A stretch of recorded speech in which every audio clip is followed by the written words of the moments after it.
邊一樣係講翻咧，第一就係我哋講嘅十災，第二佢哋全部都強調一樣嘢嘅，不斷都係強調咧，就係嚟自一個喺天上所見嘅一個嘅行星咧而導致嘅。咁喺當時除咗呢啲嘅災啦、吹號聲啦。並且咧係佢哋最大嘅經濟轉移啦，而之後咧導致佢哋不育啦，導致佢哋之後所發生喺政治嘅演變，甚至咧呢一個嘅法老王逃亡啦，都係因為咧呢件事件嘅。但係最有趣嘅就係佢將成件事件就係話呢一個嘅Panics 對地球所產生嘅唔同嘅災害咧，係詳細形容出嚟嘅。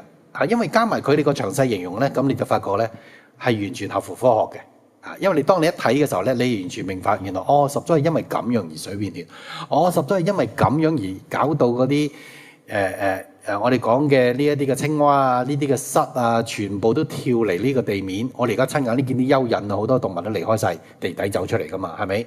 原來全部都係放電現象導致產生嘅。但係當我哋從歷史當中睇翻 Copy Bible 同埋呢一啲蒲草紙樣本嘅話咧，咁我哋就會知道咧成件事情嘅來龍去脈。但係最重要嘅就係我哋知道而家我哋活喺邊個年份啦，我哋知道我哋而家活喺邊個時代咧。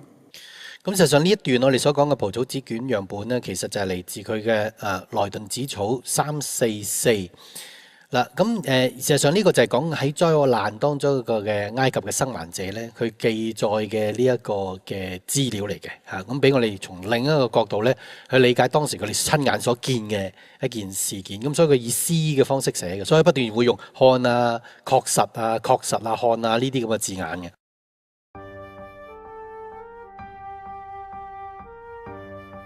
蒲草紙卷樣本 Epuer Papyrus 係指喺19世紀初喺埃及發現寫喺一卷紫砂草上嘅一首古埃及詩，被稱為 Epuer 嘅告誡或者 Epuer 嘅對話同所有嘅主。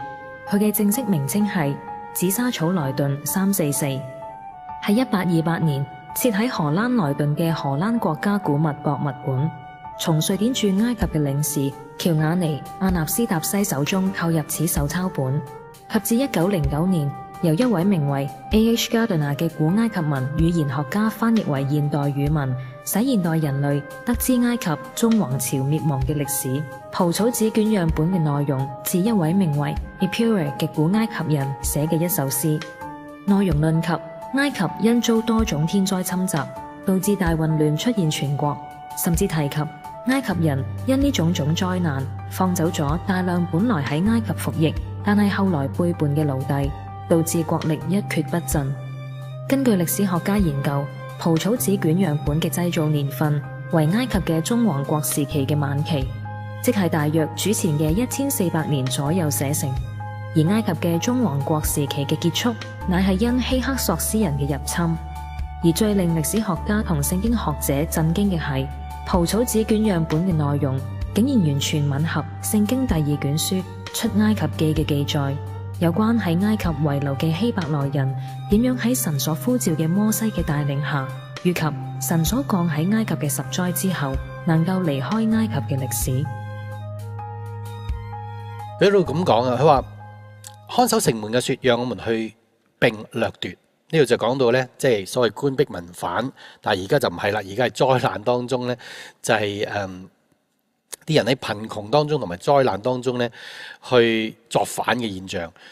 跟住講話，確實面都是蒼白，前人嘅預言已經來臨，全地滿布黨類。一個男人用佢嘅盾去犁地，確實掠奪者無處不在，僕人奪取他所發現嘅。確實尼羅河日出卻無人耕作，因為呢度值得解釋嘅，因為尼羅河其實每一年咧都係佢哋等緊佢哋嘅泛濫噶嘛。咁事實上埃及最叻嘅其中一樣嘢就係水利啊嘛，佢哋識得利用尼羅河嘅泛濫啊，引動呢啲嘅水啊，導致佢哋可以儲咗呢啲嘅水咧，而導致佢哋澆灌呢一啲嘅農作物嘅。所以尼羅河嘅泛濫咧，亦係佢哋可以話就好似以色列人佢哋嘅春播秋收一樣咧，係佢哋開始耕種嘅時間嚟㗎。但係佢話咧，尼羅河日出卻無人耕作啊嘛。有人說我們不知全地會發生什麼事，見唔見啊？呢個就其實係普世嘅平民百姓咧將會諗嘅，而普世呢啲唔認識神嘅人，或者甚至認識神嘅人咧，都會將會諗嘅。為咗生存咧，就周圍係掠奪，周圍係破壞，而就好似等於一個絕望臨死嘅一個人咧，去找住一個水泡一樣。但係我想你知道咧，喺呢一段咁短嘅時間咧，其實神讓俾全世界人作出一個選擇神嘅機會。但係聖經繼續話俾我哋聽咧，反而全世界到時咧唔識得利用呢個機會，唔識得利用呢個機會去愛神愛人，甚至喺嗰段時間仲要去咒詛神添嘅嚇。咁所以呢個就係點解當我哋而家睇呢個情況嘅話，睇呢一啲嘅時候咧，俾你知道將來嘅境況咧，其實喺以前咧係重複過。跟住佢話確實窮人成了富戶，連糧鞋也做不出來的，是現今嘅富戶。見唔見啊？呢個又係一樣嘅，竟然喺另一個嘅蒲草紙卷裏邊都記載呢，就係經濟轉移啊！確實貴族遇險，窮人滿載歡樂。每個城鎮說：讓我們壓抑我們之中嘅當權者，讓我們驅逐我們嘅統治者。你要睇到呢一度呢，喺以前嚟講呢，佢哋係驅逐佢哋嘅當權者。佢哋驅逐佢哋嘅統治者，而呢一啲嘅奴隸咧，全部就出晒埃及以色列人。但係問題咧，呢樣嘢咧，我想你知道嚟緊嘅呢個時代嘅敵基督咧，就唔會讓呢樣嘢發生噶啦。已經呢度繼續佢講話，確實或大或小嘅人物都說我渴望死，即係佢哋想死。小孩子說他不應該留我的命，僕人背棄家庭，人說大部分孩子也沒有糕點，也沒有食物，今天他的味道是怎樣的呢？你會睇到就講到佢當時即係呢個平民百姓啦，去睇見當時嗰個境況咧，就係話普通平民百姓直情係冇食物嘅。呢個就係住喺城市當中嘅人啊，有個問題。但係住喺蠻荒部落嗰啲地方咧，起碼有食物，但係佢哋嘅環境都唔好得去邊，所以佢哋先至去攻打同埋併吞埋埃及嘅啫嘛。所以而家你就明白點解而家全世界有好多好怪嘅廢墟嘅，就係咩呢？就係一個城市明明係好明顯冇一個大災難使到啲城市去冧啊，建築物冧啊，但係啲街道起得好啦，建築物又起得好啦，但係就荒廢咗嘅。原因係點解？就如我所講啦，而家都係㗎。如果你要睇啲全世界冇晒電嘅話呢，呢個城市啲人唔會留喺度㗎，係咪？你連掹廁所水都冇，你點樣生活啊？冇食物再運輸入嚟呢個城市。喺路口就已經明明啲食物已經俾人搶晒啦嚇，直情係冇買賣嘅話，如果幾百萬人喺度等人賑災嘅話呢，好多人都會離開呢個城市噶嘛。所以而家我哋所見好多呢啲嘅世界上好神秘嘅歷史文物呢，佢哋其實係明明建立好晒嘅建築物啊，同埋街道啊，明明冇人去燒佢，冇人去打爛佢，亦冇話地震或者係呢啲嘅隕石撞爛佢，但係點解完好無缺嘅擺喺度，等佢慢慢荒廢過千年？但係問題呢，就點解冇人用呢？原因就係話我哋所講嘅城市呢，喺太平盛世底下呢去建立，亦喺太平盛世底下呢先至可以維持嘅。如果去到我哋所講 Panic 嘅災害呢，呢啲城市人們呢，一係就死，一係呢就離開個城市，逃離嗰個城市嘅。如果唔係呢，就算連蠻荒嘅人呢，都會嚟呢去侵吞呢啲嘅人所擁有嘅僅餘嘅物資嘅。繼續講呢，就話確實巨頭正爭奪強盜嘅贓物和他的所有財產。確實人用水送牧草吞下，水果和牧草也沒有，只能取自牲畜嘅口。因飢餓人面目無光。你見唔見啊？住喺城市裏邊嘅人就係點樣啊？佢食牲畜所食嘅呢啲嘅馬槽啊，呢啲嘅牧草啊，佢拎嚟呢當食物食啊。但係當然好難啃啦，咁用水吞。佢繼續講，確實每處幾乎全被毀滅，人嘅衣服、香料和油被奪取，眾人都說什麼也沒有。倉庫是空嘅，看門嘅也倒在地上。確實地籍民事嘅文件被摧毀，埃及嘅玉米成了公眾嘅財產，即係呢啲講緊呢啲人嘅記錄全部唔使要啦嚇，因為亂晒龍啊，成個城市嘅秩序。而並且另外一樣嘢就係話，埃及嘅呢啲嘅貨倉裏邊嘅啲玉米咧，就個個都去搶啦嚇，成為公眾嘅財產。佢跟住講話，確實理事廳嘅法律被摒棄，確實人在公眾地方踐踏法律，窮人在街上破壞它。看啊！從前連船也做不來嘅，今天卻擁有艦隊。昔日僱主乾看着那些現已不再屬於他們嘅人們，看啊，無家室嘅找到財富，不相識嘅人領援助金。看啊，沒有財產嘅現擁有財富，巨頭讚揚他。呢度就講到經濟轉移啦，就係嗰啲能夠喺嗰個時態當中作出適當預備，知道點做，擁有智慧，成為領導嘅，佢哋就會成為擁有艦隊、擁有財富、擁有錢嘅呢一班人。佢話看啦，地上窮乏嘅成了富戶，昔日財主現卻一無所有。因為我哋知道點解，因為財主如果冇咗僕人嘅話，佢根本係佢連自己嘅夾萬都守唔住啊，係咪？連佢自己所擁有嘅每一樣佢嘢，佢哋都唔能夠再維持住啊。佢話看啊，沒有麵包的現擁有穀倉，他的倉庫盡是他人嘅貨物。看啊，國家首領竄逃，因以無用武之地啊嘛。喺呢度所講啦，因為佢無用武之地啦嘛，佢所識嘅每一樣嘢都唔適合喺而家呢個新時代底下啦嘛。佢話看啊，群龍無首，官員落荒而逃。看啊，手無牛軛的現擁有畜群。顧不了農夫嘅成了牛嘅主人，看啊，沒有糧食嘅現管糧倉，借玉米嘅現分發玉米，看啊，無奴僕嘅成農奴嘅主人，巨頭卻為己奔勞。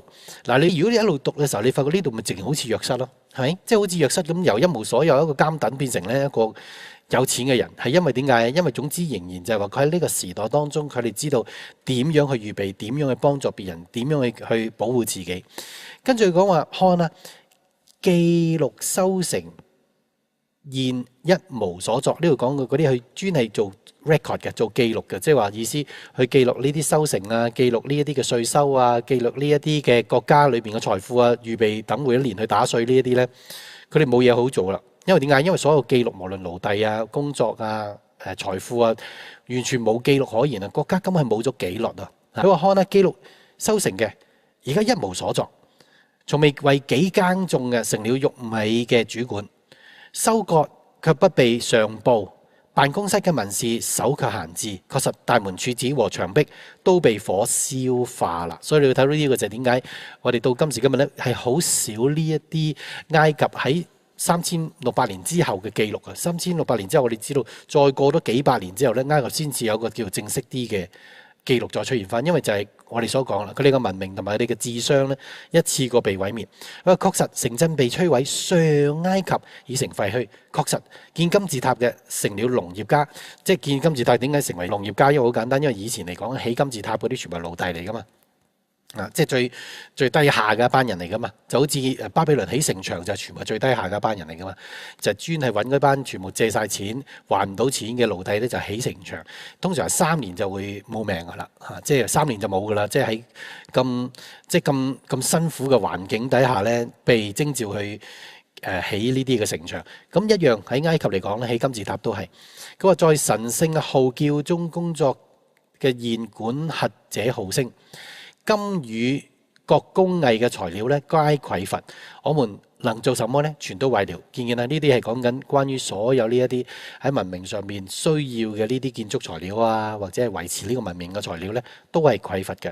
確實笑聲不再，呻吟申訴卻已遍滿全地。看下遠古嘅事，如今再來，經已結束。王被烏合之眾廢除，雕像被焚，墳墓被毀。看啊，土地已被少數不法之人從王權奪取，為兄弟皆相殘殺。我們嘅軍隊成了別國人，隨處肆虐，下埃及地哭泣了。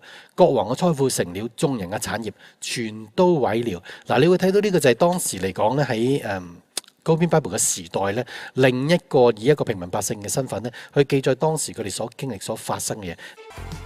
因為而家我哋睇緊係歷史嚟嘅，你知唔知道啊？但係問題就係話，佢嘅歷史亦係我哋而家將要見到嘅我哋將來嘅歷史咯。所以其實而家當你咁睇嘅時候，你就會知道點解我能夠作出咁嘅估計。你會見到裏邊關於啲人變成孤兒寡婦啦、不育啦，你會睇到裏邊啲經濟轉移啦，你會睇到反而咧喺當時代嘅時候有知識嘅人反而會成為當時代最富足嘅人啦，有預備嘅人同冇預備人嘅分別啦，你會睇到喺嗰陣時嘅災難係導致全球嘅人所思想嘅嘢同埋所出現嘅嘢啦，你會睇到甚至啲人會失憶啦。